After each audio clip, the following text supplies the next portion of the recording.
Chapter 18. An Unexpected Reunion. Nancy was thunderstruck at the taxi driver's words. He had been to a gypsy camp and had had a bad scare. Maybe she herself was running into danger going to the place. "You took Mr. Smith to a gypsy camp?" "Sure, and spent the whole night there, too," Gus replied. "When I arrived, a couple of men rushed out and took me inside. There was some kind of feast, and they gave me a lot to eat and drink. Then I tried to leave, but they wouldn't let me. I must see some dancing, they said, then eat some more." "But what scared you?" Nancy prompted. "The fortune teller. She told me awful things." "You didn't believe her?" "I did last night. Maybe she was wrong, though," the driver admitted. "But I haven't told you the worst part. I can't prove it, but I'll bet they drugged me. I must have gone to sleep while the fortune teller was talking. The next thing I knew, I woke up in my own cab this morning. What I can't figure out is why they did it." Nancy thought she could. The gypsies were expecting Rose to be brought there. Since the time of the girl's arrival was somewhat uncertain, they had decided to hold Gus until they were sure he would not find out what was going on and report the incident to the Aiken police. "What became of Mr. Smith?" Nancy asked. "Dunno," Gus answered. "Never saw him again." By this time, the taxi had reached a little-traveled dirt road which led to the mountain. Presently, the cab drew up at the entrance to a lane. "This is as far as I'm going," Gus announced. "You're on your own from here." "But—" "Now don't give me any trouble," Gus said grimly. "I'm not setting foot in that camp again." "Then wait for me here." "I'm not waiting either. You couldn't pay me enough to keep me here. I'm going home." Thoroughly annoyed by the man's lack of cooperation, Nancy was tempted to tell him why she had come. Before she made up her mind, he said, "You owe me my fare. I gotta get going." "I may need your help," Nancy told him. "Say, what is this anyway? I didn't want to come here in the first place. If you're afraid to go inside alone, then jump in the cab and I'll drive you back to Aiken." "No," Nancy said. "I'll go alone. But please do me one favor," the young sleuth pleaded as she handed Gus the fare and a generous tip. "Phone my father's office in River Heights and ask him to come here at once if he can. And if you see my two friends at your garage or on the road in my car, please tell them too. Be sure to give them explicit directions, because I don't want to be stranded here." "Sure, I'll do that much for you, miss. Only don't ask me to come back here. Give me your father's phone number." Nancy scribbled it on a sheet from a notepad in her purse. After the taxi pulled away, she walked rapidly toward the gypsy camp, which was screened from view by trees. Finally, she left the lane and walked among the trees to avoid detection. Nancy could see people moving about, but thus far her approach to the settlement apparently had not been noticed. Suddenly, a tall, handsome man with a red sash around his waist crossed the clearing. Tucked under his arm was a violin. Romano Pepito! At last she had found him! As he entered one of the trailers, Nancy's heart beat wildly. "This is my chance," she thought, and wondered how to slip into the trailer without attracting notice. Just then she heard sounds of laughing, excited children from the far end of the camp. A group, which included several adults, was marching forward. From her hiding place, Nancy fastened her eyes on a girl in a gay gypsy dress who was the center of attention. "Rose!" Nancy gasped as they came closer. The gypsies did bring her here. Much to Nancy's surprise, Rose did not look worried or frightened. Instead, she seemed happy in her new surroundings. Rose grabbed a tambourine from one of the women and started to dance. "There!" she cried breathlessly as the exhibition ended. "I can dance as well as any gypsy." A fat old woman in a scarlet skirt took Rose by the hand and led her to a trailer that had the symbol of the sun above the canvas doorway.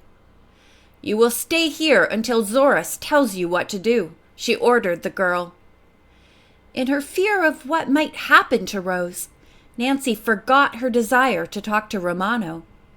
Instead, she waited until the group had scattered. Then, when no one was near, she slipped inside the trailer. "Nancy!" Rose cried. "Shh! I only have a moment to talk, and you must listen closely." "I'm not going back home," the girl retorted defiantly, as if she had guessed why Nancy was there. "These people have promised to get me into the movies." "Please don't believe them. If they did that, it wouldn't be for years and years anyway," Rose argued.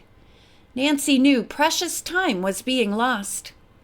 "Rose, have you met your father yet?" she asked to divert the girl's mind. "My father?" Rose's face was a blank. "No. Is he here?" She raised her voice alarmingly. "Shh!" Nancy warned. "Yes, he's here, and I believe he might leave with us. Come, we'll find him." Nancy made sure no one would see them. She took Rose's hand, and they darted out of the trailer to the one Romano had entered. Nancy peered inside. The gypsy violinist sat on a cot, his head resting dejectedly on his hands. "Mr. Pepito," she whispered, entering with Rose. "I have brought your daughter." The man's head jerked up in fright. He stared first at Nancy, then at Rose. As he gazed at Rose, he got to his feet and with a cry of joy caught her in his arms. "Rose! My little Rose!" he sobbed. "You are alive and well." "Father, don't ever leave me again," she pleaded. "No, you and I will stay together always. No matter what Zoris says, we will go away from here." He suddenly realized that Nancy was a stranger. "Who is this Rose? A friend of yours?" "She's Nancy Drew, and she's been helping Granny find her stolen dolls." Instantly, a look of alarm crossed Romano's face. "Go at once, Miss Drew," he cried. "Run! You are in great danger here." "From whom?" the girl asked. "I cannot tell you. If I go, Rose goes with me." "Oh no, please. I have nothing to live for but my daughter." "Why don't you both go to Mrs. Struthers?" Nancy argued. "She wants you and needs you." "Never." "She has forgiven you for everything and wants both you and Rose to be with her. Besides," Nancy added practically, "you can use the money you earn to help Rose and stop giving it to Zoris." Romano blanched. "You know?" "About the cause, and Anton and Nataka. Tell me, why was Rose brought here?" Before the man could answer, a shout came from a short distance away. Romano turned deathly white. "If we're caught..." He looked appealingly at Nancy. "Please follow what I tell you both to do," she said quickly. "Mr. Pepito, you stay here until I come back." She seized Rose's hand, and the two girls left the trailer. "Go to your trailer," Nancy instructed Rose.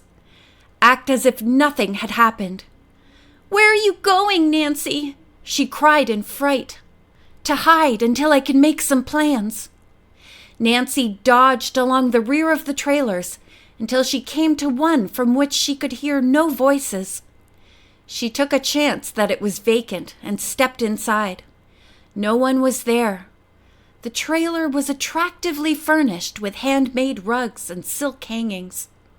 A blanket thrown over a bed caught her eye.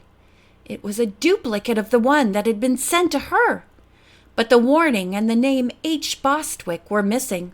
Maybe this is Henrietta Bostwick's tent, the girl thought. Who is she, I wonder? In a corner of the trailer stood a trunk. As she wondered if any stolen property might be hidden in it, the girl heard footsteps outside. She quickly hid behind one of the silk drapes. A woman Nancy had never seen came in. She went at once to the trunk, unlocked it, and from its depths removed 2 dolls. One was Enid Struthers' childhood toy. The other was dressed in bridal garments. That bride is the doll I'm looking for, Nancy thought wildly, as she gazed at the lifelike figure of Enid Struthers. The woman carefully placed the dolls on the nearby bed. Then she left the trailer.